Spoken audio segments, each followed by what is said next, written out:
Hey, howdy, howdy. Hey, if you do not know your people, their problems, your position, and have a plan to promote your solution, then you will waste your time, effort, and money marketing wrong, making unfulfilling classes for your students, and ultimately you will fail financially. Today, we're going to fix your business. Hey, I'm Casey Cole Corbin. I'm a certified life coach and counselor for 20 years. And my heart is to help lead you up the 5-step success path in owning your own fluid art teaching business. And so I'm really glad that you're here, either watching live or in the replay. If you would, please comment. And first of all, tell you to say hi, but also tell me if you can hear me, because, technical issues always happen. Whether I'm attending someone else's live or I'm doing my own, there always seems to be something that is going on. Hey, Pam, I can see you there. All right. I can see you, Pam. Oh, great. Listen, this is the 4th day in a 5-day challenge where we started off with understanding who our people are. And that is understanding their psychographic data of who your ideal student is. The second day, which was Wednesday, was problems. What problems do your people have that you can solve for them in a journey with your business? And then yesterday we talked about positioning. What products and services of yours can solve these problems, and how do you position it? So today is the 4th day. We're talking about planning, which we're going to talk about the strategies to be able to implement consistently to be able to attract your ideal client avatar. Tomorrow will be the last day, Saturday, and still at 1 o'clock Eastern Standard Time. And that's where the crescendo, what we've been heading towards, which is how to promote and how do you find these potential students and then turn them into buyers. All right. So today we're talking about planning, and it's all about getting yourself out there so that your students can find you and start following you. And so here's the goal: attracting your tribe, building your list. And there's those technical difficulties. My mouse is not wanting to work. Let me use this. All right. And then interesting them in following you so that they can get to know, like, and trust you enough to be able to come to your class. And this needs to be strategically planned out. It's time to figure out what kind of journey that you're taking your students on step by step. Now, you've heard me use that word journey several times in this, but we haven't really expanded on it. And this is what we're going to talk about today: is marketing is not like a one-shot deal or you see it once. No, it's about a transitional journey, or like if you could find a map where people are here and you want to get them here, what does it take to get from here to here, from A to B? So what is your plan for getting yourself out there so that your ideal student will easily find you and start following you? I would love it if you went ahead and commented on that right now. We are planning that kind of journey that you're going to take your student on, from just getting to know you to deciding to work with you and all the steps in between. We know that we've got to grow our email list and we've got to capture email addresses. So that's pretty basic. But now, how many of us are really thinking about a strategy for attracting potential students? And then once we've got them on your list, what are you going to do with them all year long? So most class leaders that I've worked with in the past don't really plan out their marketing strategy, and that ends up failing when it comes to class promotion time. They end up doing a hodgepodge marketing, which really doesn't get them the sales that they're hoping for, or what I call ADHD marketing, where something shiny or some new gadget or something new comes available and they jump on that. When really what we need is consistency with a plan. So attracting your students, there are many ways for getting your students on your email list. For example, a freebie, and you can promote your freebie. Now, what could that be? What could you do to offer someone something free? In order to capture their email address, they've got to give you that in order to get something free. Well, does any of this sound familiar? You did that to come on this challenge. That's the reason why I'm doing this challenge, right? So your freebie could be something like a how-to ebook, an audio, a video course, a checklist. Those are very popular. A quiz, a webinar, or even a daily challenge like this one. And because you already know your ideal students' top struggles, their challenges, their pain points from participating in the first 3 Ps, you will create a freebie that absolutely addresses their top challenges. Now, keep in mind that nobody wants junk. And so you want to make sure that your freebie is special and it's highly valuable. I hope that this 5-day challenge has been highly valuable to you. Use it as an opportunity to educate your potential students and show off your expertise. Whatever you do, make sure that it's very professional and of value. Why? Because you are going to be judged by it. A big mistake that I see teachers make is thinking that they don't want to give away all their best knowledge. Well, I've talked to some that were doing some in-person, and other people were doing some live video paint pouring demos, and they did not want to share how it was done, or they answered questions from the viewers like, well, that's a secret, you have to pay to come to my class. Well, obviously you will be frustrating the person who's asking the question, but more importantly, you're really missing out on an opportunity to show off your expertise. Remember, people want to feel better. They want to know that you can help them. And so what you offer in your free giveaway needs to be something fun and creative. Just like we've talked about positioning your products and your offering, you're going to position your lead generating freebie in the very same way, always with your ideal students' challenges in mind. Give them the good stuff. Think about this whole planning process as what kind of journey that you're going to take your ideal student on, from the moment that they see and download your freebie to all the email communications that you will follow up with, to whenever you make the sale and then beyond that sale. This is important to have a big master plan. Listen, random efforts yield random results. If you're taking notes, write this one down. My friend Matt Tommy, who has a mentoring program for Christian artists, says you can't have business expectations with hobby habits. That's pretty good.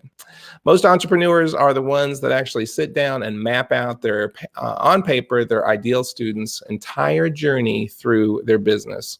So once someone gets your freebie, then what? What do you want them to know? What do you want them to feel? What do you want them to experience? Or is it now time for them to purchase? And once you're clear on this, you can figure out what comes next. For example, maybe you want to send them a series of emails sharing more about the pain points that you address in your freebie.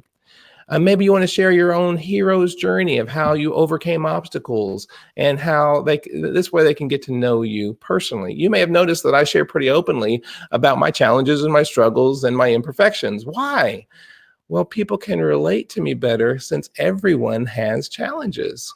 And listen, you want to be approachable, not perfect. If your goal is to try to be perfect in front of your ideal client, that's a mistake. What's next? Well, after they get to know who you are, and they also know that you get them. So maybe they're starting to think, hey, maybe this person could help me. Maybe the next best step for them is an easy step, is what I call a low commitment opportunity, like a free demonstration or a short class, whether you do this live or online, where you share during that opportunity something about the next opportunity that you have for them, right? So again, I'm modeling this for you. I have an opportunity for you. I have a membership program that I would like for you to consider joining. We'll be sharing more about that tomorrow. But it's also a really good sales strategy to offer them something to purchase rather early in the sales process. And so if you can start training your students to buy from you. And maybe you've seen this in different ways. I've seen a ton of it where people are offering their book for free, but you just have to pay their $6.95 postage. Well, what are they doing there? Well, it's a great value. I get a book. I've gotten several this way.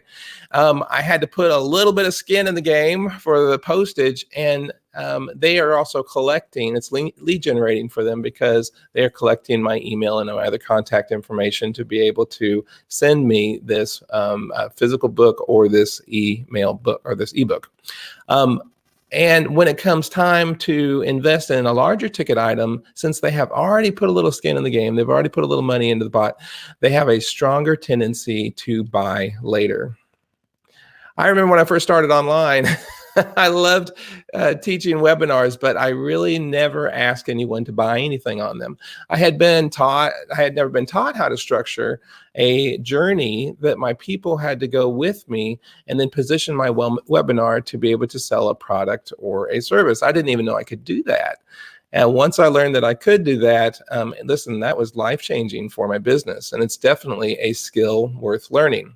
Now, I want to point out that you after people get your freebie, you set up a series of emails for your potential students, and you're going to need an autoresponder. Listen, if you are emailing your students, your prospects, your potential clients from a regular email account, you need to stop that immediately.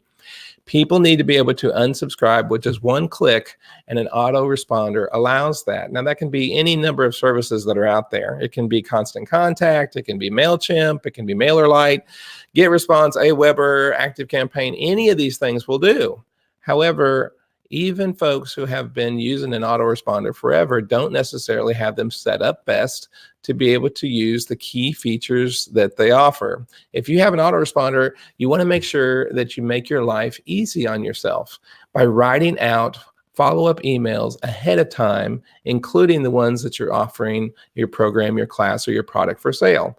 For example, have 3 months of pre-written emails set up in your autoresponder so that new people will receive them automatically. No matter where I am in the world, my business can function automatically and make sales all the time. This is crucial. If you don't have an email sequence in your autoresponder, you're missing out on the very best reason to having one of these in your business. You need to be emailing in 2 different ways. One is that you set up an automated series of emails so that when someone is added to your email list, they receive a sequence. Maybe it's each week for the next 3 weeks or the next 5 weeks or 7 weeks. And then the second way to email is to email periodically. And these emails look more like posts that you might have on social media. In fact, that you can even repurpose your post on social media in an email.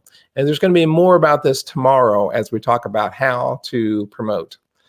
Listen, the workbook, I hope you all have been receiving that. If you could comment in here, a few people have told me that they have not received it. I don't know if it's an issue on their end, but we worked together to make sure that they were getting it. So if you're not receiving the daily email from this, then please contact me and I'll make sure that you get it if we're able to do that before Sunday night. The workbook itself is, in some ways, it asks several different questions from several different angles, has some thought experiments in there, has some worksheets to work out in order to be able to help you to get to the answer of what your unique answer for each one of the P's is for your business. And so in this case, like today, there's 2 pages of questions and exercises to do, but really it's just targeting you to be able to help assist you to be able to tell us your plan step by step to take your people on a journey with you. And so if you don't want to do the workbook, that's fine. I'd love for you to participate by answering that question in the group, and I'll create a post for that. Tell us about your plan step by step to take your people on a journey with you.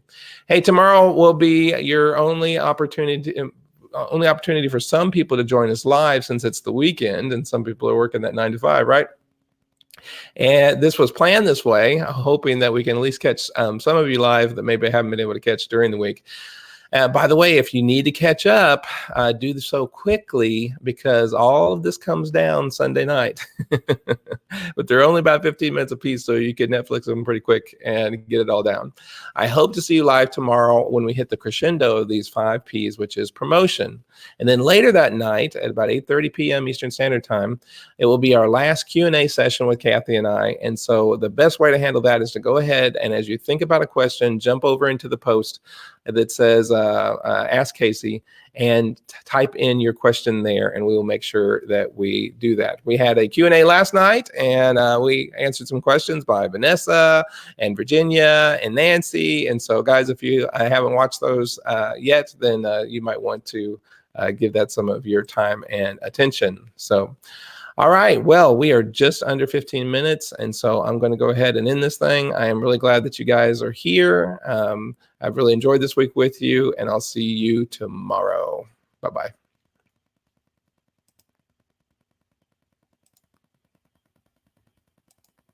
Mouse problems. Technical. Yeah. Over there. There. Go.